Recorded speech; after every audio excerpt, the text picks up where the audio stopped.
സംബന്ധിച്ച് രണ്ട് പ്രിയപ്പെട്ട അധ്യാപകരുടെ ജീവിതാനുഭവങ്ങൾ പുസ്തകമായ ഒരു ദിവസമാണിത്. രണ്ടുപേരും ക്ലാസ് മുറികളിൽ നിന്നും കൺമുന്നിൽ കണ്ട അനുഭവങ്ങൾ പകർത്തിയ അക്ഷരങ്ങൾ പ്രകാശിതമാവുന്നു. പൊതുവിദ്യാഭ്യാസ മേഖല ലോകം മുഴുവൻ ശ്രദ്ധിക്കപ്പെടുന്ന തരത്തിൽ നമ്മുടെ സ്കൂളുകൾ മാറിക്കൊണ്ടിരിക്കുന്ന ഈ ഒരു കാലഘട്ടത്തിൽ ഏറെ വായിക്കപ്പെടേണ്ട ഒരു പുസ്തകമാണ് അലമേലു. 9ാം ക്ലാസ്സിൽ പഠിക്കുന്ന ഒരു കുട്ടിയുടെ ചിന്തകളിലൂടെയാണ് പുസ്തകം മുന്നോട്ട് പോകുന്നത്. മാഷിൻ്റെ തന്നെ ആദ്യത്തെ ഒരു പുസ്തകം ഉണ്ടായിരുന്നു, ആമിനക്കുട്ടിയുടെ ആവലാതികൾ എന്നാണ് അതിൻ്റെ പേര്. അത് 5ാം ക്ലാസ്സിലായിരുന്നു ആ മോള് പഠിക്കുന്നുണ്ടായിരുന്നത്. 5ാം ക്ലാസ്സിലെ ഒരു പെൺകുട്ടിയുടെ സംശയങ്ങളും അതിനുള്ള മറുപടികളുമായിരുന്നു ആ പുസ്തകം. രണ്ടാമത്തെ പുസ്തകത്തിലേക്ക് എത്തിയപ്പം 5ാം ക്ലാസ്സിൽ നിന്ന് കുട്ടി 9ാം ക്ലാസ്സിലേക്കായി. 9ാം ക്ലാസ്സിലേക്കാകുമ്പോൾ സ്വാഭാവികമായിട്ടും പെൺകുട്ടിയാണ്, പ്രായപൂർത്തിയായി. അപ്പോൾ ഉണ്ടാവുന്ന വിചിത്രമായ സംശയങ്ങൾ എന്ന് തന്നെ പറയാം. നമ്മൾക്കും അങ്ങനെയൊക്കെ ഉണ്ടായിരുന്നു, പക്ഷെ നമ്മൾക്കന്ന് ചോദിക്കാനുള്ള വേദികളില്ലായിരുന്നു. നമ്മൾ പഠിച്ച വിദ്യാഭ്യാസ ലോകമല്ല ഇപ്പോൾ. നമ്മളെന്ന് ഉദ്ദേശിക്കുന്നത് ഒരു 40 വയസ്സിന് മുകളിലുള്ളവരാണ്. അതിനുശേഷം ഇന്നത്തെ ജനറേഷൻ ക്ലാസ് മുറികളിൽ എന്തുമാത്രം സർഗാത്മകമായിട്ടാണ് ക്ലാസ് മുറികൾ കാണുന്നതെന്നും എത്രമാത്രം സ്വാതന്ത്ര്യത്തോടു കൂടിയാണ് കുട്ടികൾ കാര്യങ്ങളെ സമീപിക്കുന്നത് എന്നും അതിനെന്ത് നല്ല വിശദീകരണങ്ങളാണ് അധ്യാപകർ കൊടുക്കുന്നത് എന്നുമുള്ള വളരെ ക്രിയേറ്റീവായിട്ടുള്ള ഒരു പുസ്തകമാണിത്. പൊതുവിദ്യാഭ്യാസ മേഖലയിൽ ഭൗതിക സൗകര്യ വികസനത്തിൻ്റെ കാര്യത്തിൽ ലോകത്തിൽ തന്നെ ഒന്നാമതായി നിൽക്കുന്ന നമ്മുടെ കേരളത്തിലെ പൊതുവിദ്യാഭ്യാസം മുന്നോട്ട് വെച്ച ഭൗതിക സൗകര്യ വികസനം ഉൾപ്പെടെ ഞാനത് എടുത്തു പറയാൻ പ്രത്യേകിച്ച് കാരണമെന്ന് പറയുന്നത് ആ കുട്ടിയുടെ ചോദ്യങ്ങളുണ്ട്. നമ്മൾ ഉപയോഗിച്ചിരുന്ന ബാത്റൂമുകളോ ലാബുകളോ അല്ല ഇന്നത്തെ കുട്ടികൾ സ്കൂളുകളിൽ കാണുന്നത്. നമ്മൾ തന്നെ ഇപ്പം നമ്മുടെ സ്കൂളുകളിലേക്ക് പോയിട്ട് പൂർവ്വ വിദ്യാർത്ഥി സംഗമം എന്നൊക്കെ പറഞ്ഞ് ധാരാളം പരിപാടികൾ ഇപ്പോൾ നമ്മൾ സ്കൂളുമായിട്ട് ബന്ധപ്പെട്ട് നടക്കുന്നുണ്ട്. അവിടെ പോയി നോക്കുന്ന സമയത്ത് അറിയാം, നമ്മൾ പഠിച്ച ബെഞ്ചിലും നമ്മൾ ഇരുന്ന മരത്തിൻ്റെ ചുവട്ടിലുമൊക്കെ ഇരിക്കണമെന്ന് ആഗ്രഹിച്ചാണ് നമ്മൾ നമ്മുടെ പഴയ സ്കൂളുകളിലേക്ക് പോകുന്നത്. പക്ഷേ ഇപ്പോൾ അതൊന്നും കാണാനില്ല. ആ ബെഞ്ചില്ല, മരമില്ല. മരം ഉണ്ടെങ്കിൽ തന്നെയും അതിന് താഴെ ഇരിക്കാനുള്ള നമ്മൾ ഉദ്ദേശിച്ചിരുന്ന ഒരു കാലം അല്ല ഇപ്പോൾ കാണുന്നത്, മുന്നിൽ കാണുന്നത്. എന്തുകൊണ്ടതെല്ലാം ഇങ്ങനെ സംഭവിച്ചു? എന്തുമാത്രം വികസനമാണ് നമ്മളുടെ മുന്നിൽ വന്നിട്ടുള്ളത്? നമ്മുടെ കുട്ടികൾ എത്ര ആധുനിക സൗകര്യങ്ങളോടുകൂടിയാണ് ഇരിക്കുന്നത്? അതിനെല്ലാമുള്ള ചോദ്യങ്ങളും ഉത്തരങ്ങളുമായിട്ട് ഈ പുസ്തകത്തിലെ പല ഭാഗങ്ങളും നമ്മളോട് സംസാരിക്കുന്നുണ്ട്. ലാബിൽ പരീക്ഷണം നടത്താൻ പോകുന്നത് ഉൾപ്പെടെ കുട്ടികൾ അങ്ങോട്ട് ചോദിച്ച്, അധ്യാപികയോട് ചോദിച്ച്, എനിക്കിത് പരീക്ഷണം, ഞാനത് വായിക്കണം എന്നൊക്കെ വിചാരിച്ചതാണ്, പക്ഷേ സമയം തീരെ ഇല്ലാത്തതുകൊണ്ട് ഞാനത് വായിക്കുന്നില്ല. ടീച്ചറോട് കുട്ടി ചോദിക്കുകയാണ്, ഞങ്ങൾക്ക് പരീക്ഷണം നടത്തണം എന്നൊക്കെ പറയാൻ മാത്രമുള്ളൊരു ധൈര്യം ഇന്ന് കുട്ടികൾക്കുണ്ട്. പരീക്ഷണം നടത്തി മാത്രമേ ഞാൻ ഇതിൻ്റെ തെളിവ് കണ്ടെത്തുള്ളൂ. അപ്പോൾ ടീച്ചർ നിസ്സഹായമായി നിൽക്കുന്നതും, നമ്മൾ ചോദിച്ചിട്ടുണ്ടെങ്കിൽ നമ്മളുടെ കാലഘട്ടത്തിൽ നമ്മൾ ടീച്ചറിൻ്റെ അടുത്ത് ചോദിക്കുമ്പോൾ പറഞ്ഞ മറുപടി എന്താണെന്ന് നമുക്കിപ്പോൾ ആലോചിക്കുമ്പോൾ തന്നെ അത്ഭുതം തോന്നും. നമ്മളങ്ങനെ കഴിയുന്നത് 1-2 ചോദ്യത്തോടുകൂടി നമ്മുടെ ചോദ്യങ്ങൾ അവസാനിച്ചു.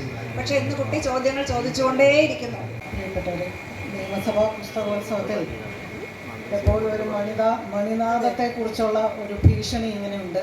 അതുകൊണ്ട് കൂടുതൽ നീട്ടുന്നില്ല. രാധാകൃഷ്ണൻ ആലുവീട്ടിൽ എനിക്ക് നേരിട്ട് പരിചയമുള്ള ഒരു വ്യക്തിയല്ല, ബീന വഴിയാണ് എൻ്റെ അടുത്തേക്ക് പുസ്തകം എത്തിയത്. പുസ്തകം വായിച്ചപ്പോൾ എനിക്ക് ഒരു കാര്യം മനസ്സിലായി. എൻ്റെ വീട്ടിൽ വിദ്യാഭ്യാസ മേഖലയിൽ പ്രവർത്തിക്കുന്ന ഒരു വ്യക്തിയുണ്ട്. അദ്ദേഹത്തെ ഈ പുസ്തകത്തിലെ ആശയങ്ങൾ അറിയിക്കുക എന്നൊരു ഗൂഢോദ്ദേശം രാധാകൃഷ്ണൻ ആലുവീട്ടിലുണ്ട് ഉണ്ടെന്ന് ഞാൻ മനസ്സിലാക്കുന്നു. അതെന്നോട് നേരിട്ട് പറഞ്ഞിട്ടില്ല എന്നുണ്ടെങ്കിലും അതാണ് ഇതിൻ്റെ ലക്ഷ്യം എന്ന് ഞാൻ കരുതുന്നു. ഇനിയിപ്പോൾ രാധാകൃഷ്ണൻ ആലുവീട്ടിൽ അങ്ങനെ കരുതിയിട്ടില്ലെങ്കിലും ഇതിലെ ചില ആശയങ്ങൾ തീർച്ചയായും ഞാൻ അദ്ദേഹവുമായി പങ്കുവെക്കുന്നതായിരിക്കും. ഇവിടെ ബീന സൂചിപ്പിച്ചതുപോലെ ഇതിലെനിക്ക് വളരെ പോസിറ്റീവായി തോന്നിയ ഒരു കാര്യം, അധ്യാപകർ തന്നെ, ഇപ്പോൾ ഇവിടെ ശ്രീദേവി ആയാലും രാധാകൃഷ്ണൻ ആലുവീട്ടിൽ ഇവരൊക്കെ അധ്യാപകരാണ്. അദ്ദേഹം ഒരു അധ്യാപകൻ എന്നുള്ള നിലയ്ക്ക് ഏറ്റവും കൃത്യമായിട്ട് പുതിയ തലമുറയെ മനസ്സിലാക്കുന്നു എന്നുള്ളതാണ് ഇതിൽ ഏറ്റവും പോസിറ്റീവായിട്ട് എനിക്ക് തോന്നിയത്. കാരണം ഒരു 9ാം ക്ലാസ്സിൽ പഠിക്കുന്ന അലമേലു എന്ന വളരെ മിടുക്കിയായ ഒരു കുട്ടി, ആ കുട്ടിയുടെ ചോദ്യങ്ങളിലൂടെ അവളുടെ സംശയങ്ങൾ എന്ന നിലയ്ക്ക് അല്ലെങ്കിൽ പ്രശ്നങ്ങൾ എന്നുള്ള നിലയ്ക്ക് എഴുത്തുകാരൻ മുന്നോട്ട് വെക്കുന്നത്, യഥാർത്ഥത്തിൽ നമുക്കറിയാം അലമേലു ഒരു കഥാപാത്രം മാത്രമാണ്. അലമേലു എന്ന 9ാം ക്ലാസ്സുകാരിയുടെ എന്ന കഥാപാത്രത്തിലൂടെ യഥാർത്ഥത്തിൽ വിദ്യാഭ്യാസ മേഖലയിൽ വരുത്തേണ്ട മാറ്റങ്ങളെക്കുറിച്ചാണ് ശ്രീ രാധാകൃഷ്ണൻ മുന്നോട്ട് വെക്കുന്നത്. ഇത് തീർച്ചയായും കുട്ടികൾക്ക് വായിക്കുകയാണെങ്കിൽ, കുട്ടികൾ വായിക്കുകയാണെങ്കിൽ, ഒരു ബാലസാഹിത്യമല്ല. ഇത് കുട്ടികൾ വായിച്ചാൽ തീർച്ചയായും അവർക്ക് കൂടുതൽ ചോദ്യങ്ങൾ ചോദിക്കുവാനും അവരുടെ ഉള്ളിലെ സംശയങ്ങൾ തുറന്നു ചോദിക്കുവാനും ഒക്കെ ഒരു പ്രചോദനമാകും എന്നുള്ളതിന് സംശയമില്ല. പക്ഷേ ഇത് വായിക്കേണ്ടത് തീർച്ചയായിട്ടും അധ്യാപകരും വിദ്യാഭ്യാസ മേഖലയിലെ നയരൂപീകരണ വിദഗ്ധരും ഒക്കെ തന്നെയാണ്. ഇതിൻ്റെ വിശദാംശങ്ങളിലേക്ക് ഞാൻ കടക്കുന്നില്ല. ഞാൻ ആ പുസ്തകം മുഴുവൻ വായിച്ചു. ഇതിൽ ഒരു മലയാളം, ഇത് തർജ്ജമ ചെയ്തിരിക്കുന്ന ശ്രീമതി മഞ്ജുള ഇവിടെയുണ്ട്. ഇതിൻ്റെ മലയാളം വേർഷനാണ് ഞാൻ യഥാർത്ഥത്തിൽ വായിച്ചത്. അതിൻ്റെ ആമുഖത്തിലാണെന്നാണ് എൻ്റെ ഓർമ്മ.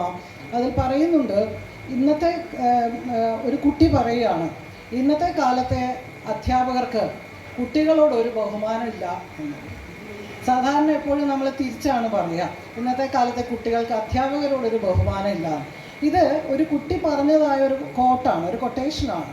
പക്ഷെ അത് വളരെ കൃത്യമാണ്. കാരണം ഇന്ന് ജനാധിപത്യത്തെക്കുറിച്ചും സമത്വത്തെക്കുറിച്ചും ഒക്കെയുള്ള വളരെ ഉദാത്തമവും ആധുനികവുമായ പരിഷ്കൃതവുമായ ഒരു കാഴ്ചപ്പാട് നിലനിൽക്കുമ്പോൾ ഇവിടെ എല്ലാവരും പരസ്പരം പ്രായം കൂടുതലുണ്ട് എന്നുള്ളത് കൊണ്ടോ മറ്റേതെങ്കിലും പദവി വഹിക്കുന്നുണ്ട് എന്നുള്ളത് കൊണ്ടോ അവരെ അന്ധമായി ബഹുമാനിക്കണം എന്ന ഒരു കാഴ്ചപ്പാട് നമ്മുടെ പുതിയ തലമുറയ്ക്കില്ല.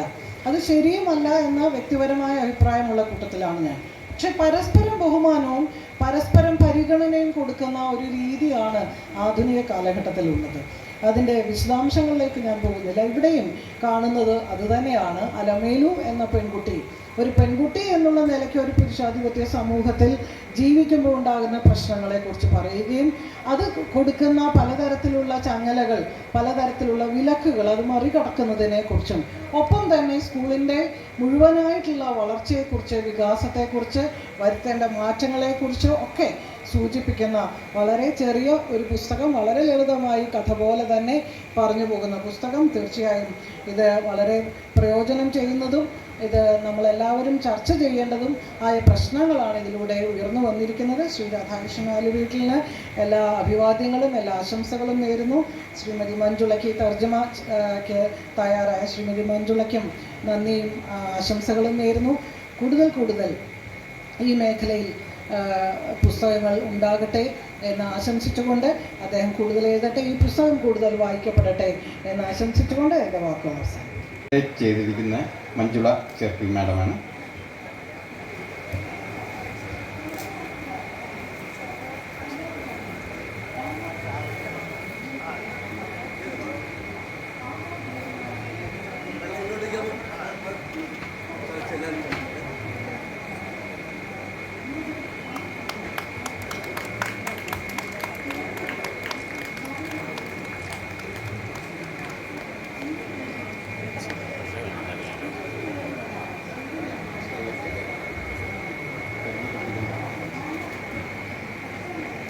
Doctor Alan. ഈ സമയക്ലിപ്തത എന്നുള്ളത് ആവശ്യം തന്നെയാണ്. പക്ഷെ അതിങ്ങനെ തലയ്ക്കടിക്കുന്ന രീതിയിലാകുമ്പോഴേക്ക് പെട്ടെന്ന് ഞെട്ടിപ്പോകുന്നു. അപ്പോൾ ഈ രണ്ടുപേരുടെ സുഹൃത്തുക്കളാണ്, അധ്യാപകരാണ്, ഞാനും അതെ. വിദ്യാഭ്യാസത്തെക്കുറിച്ച് സംസാരിക്കുമ്പോൾ പൊതുവേ നമ്മുടെ സെലിബ്രിറ്റികൾ, താരരാജാക്കന്മാരൊക്കെ അങ്ങനെയുള്ള ആളുകളെല്ലാവരും പറയാറുള്ളത് വിദ്യാഭ്യാസം ശരിയല്ല, അടിമുടി മാറണം, മാറ്റിയേ മതിയാവും. എന്നാൽ മാറ്റം വരുമ്പോഴോ അത് ശരിയല്ല. നമുക്കറിയാം 96, 97, 98 കാലഘട്ടത്തിൽ കേരളത്തിലാകമായി വിദ്യാഭ്യാസ രംഗത്തിൽ മാറ്റമുണ്ടായി. ആ മാറ്റമുണ്ടായപ്പോൾ അന്ന് അതിനെ അധിക്ഷേപിച്ച് സിനിമകൾ പോലും മറുമൊഴി നൽകുന്നതിനും ചടങ്ങിന് നന്ദി രേഖപ്പെടുത്തുന്നതിനുമായി ശ്രീ ഗ്രന്ഥകർത്താവ് ശ്രീ രാധാകൃഷ്ണൻ ആലുവീട്ടിലിനെ ക്ഷണിക്കുന്നു.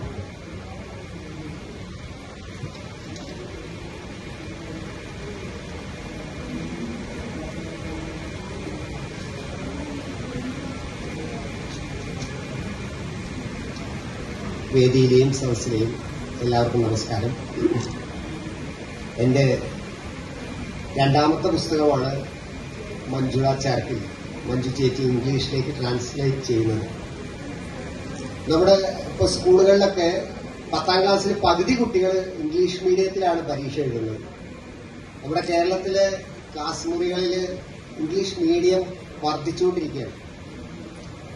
അവര് ഇംഗ്ലീഷ് പുസ്തകങ്ങൾ ധാരാളം വായിക്കണം. പക്ഷെ അവർ വായിക്കുന്നത് മുഴുവൻ വിദേശ രാജ്യങ്ങളിലെ ഇംഗ്ലീഷ് പുസ്തകങ്ങളാണ്. അത് ഭാഷ മാത്രമല്ല, അവിടുത്തെ ഒരു സംസ്കാരവും കൂടിയാണ് ആ കുട്ടികളിലേക്ക് എത്തിക്കുന്നത്. അപ്പൊ യഥാർത്ഥത്തിൽ കേരളത്തിൽ ഇംഗ്ലീഷ് മീഡിയത്തിൽ പഠിക്കുന്ന കുട്ടികൾ നമ്മുടെ കേരള പശ്ചാത്തലത്തിലുള്ള പുസ്തകങ്ങൾ തന്നെ ഇംഗ്ലീഷിൽ വായിക്കേണ്ടതുണ്ട് എന്ന ഒരു ചർച്ചയുടെ ഭാഗമായിട്ടാണ് ഇത്തരം ബാലസാഹിത്യ കൃതികളും ടീനേജ് കുട്ടികൾക്കുള്ള പുസ്തകങ്ങളൊക്കെ ഇംഗ്ലീഷിലേക്ക് ട്രാൻസ്ലേറ്റ് ചെയ്യാനുള്ള ഒരു ശ്രമം നടത്തിയത്. അത് വളരെ ഭംഗിയായി നിർവഹിക്കാൻ മഞ്ജു ചേച്ചി സഹായിച്ചിട്ടുണ്ട്. നമ്മുടെ അധ്യാപകരൊക്കെ ട്രാൻസ്ലേറ്റ് ചെയ്യുമ്പോൾ സംഭവിക്കുന്ന ഒരു കാര്യം എന്ന് പറഞ്ഞാൽ ഒരു ക്ലാസിക്കൽ ഇംഗ്ലീഷാണ്. നമുക്കിപ്പോൾ കുട്ടികളെ കൈകാര്യം ചെയ്യേണ്ടത് കണ്ടംപററി ഇംഗ്ലീഷാണ്. അപ്പൊ അത്തരത്തിലൊരു ഭാഷയിൽ ആ ഒരു ഷിഫ്റ്റ് കൂടി ഈ പുസ്തകത്തിന്റെ ട്രാൻസ്ലേഷനിൽ നമുക്ക് സാധ്യമായിട്ടുണ്ട്. അതിൽ വളരെ സന്തോഷം. ആദ്യ പുസ്തകം ആമിനക്കുട്ടീസ് ലോങ്ങിങ്സ് ഷാർജ ബുക്സ് ഫെയറിലാണ് പ്രകാശനം ചെയ്തത്. രണ്ടാമത് ഇത്തരം വലിയ ഒരു ഇന്റർനാഷണൽ ബുക്ക് ഫെയറിൽ തന്നെ ഡോക്ടർ അലമേലു 9B കൂടി പ്രകാശനം ചെയ്യാൻ കഴിഞ്ഞതിന്റെ സന്തോഷം അറിയിക്കുന്നു. ലോഗോസ് ബുക്സ് ആണ് ഈ 2 പുസ്തകങ്ങളും പ്രകാശനം ചെയ്തിട്ടുള്ളത്. 140 സ്റ്റാളിൽ അവർ ആ പുസ്തകങ്ങൾ രവിയുടെ കൂത്താളി ദേശവും ഡോക്ടർ അലമേലു 9B ഒക്കെ ലഭ്യമാണ്. അത് എല്ലാവരും വാങ്ങുക, വായിക്കുക എന്ന് മാത്രമാണ് ഈ സന്ദർഭത്തിൽ പറയാനുള്ളത്. വായനക്കാരുടെ അഭിപ്രായങ്ങൾക്കാണ് പ്രാധാന്യം. കുട്ടികളുടെ ഭാഗത്തുനിന്ന് വളരെ പ്രോത്സാഹനജനകമായ അഭിപ്രായങ്ങൾ കേട്ടതിന്റെ സന്തോഷത്തിലാണ് നിൽക്കുന്നത്. അലമേലു എന്ന പുസ്തകം പ്രകാശനം ചെയ്ത മാഡം പ്രസംഗത്തിൽ അതൊരു സൂചകമായി പറഞ്ഞു. ഇത് വിദ്യാഭ്യാസ രംഗത്ത് നിൽക്കുന്ന ഒരാളുടെ ശ്രദ്ധയിൽപ്പെടുത്തുന്നുണ്ട്. അത് വളരെ പ്രസക്തമാണ്. ഇപ്പോഴത്തെ കേരളത്തിന്റെ വിദ്യാഭ്യാസ മന്ത്രിയുടെ ശ്രദ്ധയിൽപ്പെടുത്തുക എന്നൊരു ഉദ്ദേശം അതിനുണ്ട് എന്നുള്ളത് സത്യമാണ്. കാരണം അത് ഭൗതിക സൗകര്യങ്ങളിൽ വന്ന മാറ്റത്തോടൊപ്പം ശരിക്ക് അക്കാദമിക് രംഗത്ത് വരേണ്ട ചില സൂചനകളെ കുറിച്ച് അതിലുണ്ട്. അപ്പോൾ അത് മാഡം സ്വന്തം ഭർത്താവായിട്ടുള്ള മന്ത്രിയോട് പറയുമെന്നതിൽ എനിക്ക് വളരെ സന്തോഷം. അതിനുള്ള ആ ഒരു സന്തോഷം കൂടി ഇവിടെ പ്രകടിപ്പിക്കുകയാണ്. ഏറ്റുവാങ്ങിയ മടവൂർ ശശി സാർ, ഞങ്ങൾ വളരെ കാലം ഒന്നിച്ച് പല രംഗത്തും പ്രവർത്തിക്കാനുള്ള അവസരം കിട്ടിയിട്ടുണ്ട്. ഇവിടെ പുസ്തകത്തെ പരിചയപ്പെടുത്തിയ ഡോക്ടർ ബീന, വളരെ കാലമായിട്ട് എന്റെ പുസ്തകങ്ങളൊക്കെ വായിച്ചിട്ടുള്ള ആളാണ് ബീന. അപ്പോൾ ബീനയ്ക്ക് അത് നന്നായി പറയാൻ അറിയും. പക്ഷെ നമ്മുടെ ഒരു സമയപരിധി കാരണം വിശദമായി പറയാനുള്ള അവസരം കിട്ടിയില്ല എന്നുള്ളൊരു സങ്കടമുണ്ട്. പുസ്തകത്തിന്റെ തർജ്ജമ ഗംഭീരമായി നടത്തിയ മഞ്ജു ചേച്ചി ഇവിടെ ഉണ്ട്. കൂത്താളി ദേശത്തിന്റെ എഴുത്തുകാരൻ ജി രവി എന്റെ സുഹൃത്താണ്. എല്ലാവർക്കും പങ്കെടുത്ത എല്ലാവർക്കും നന്ദി.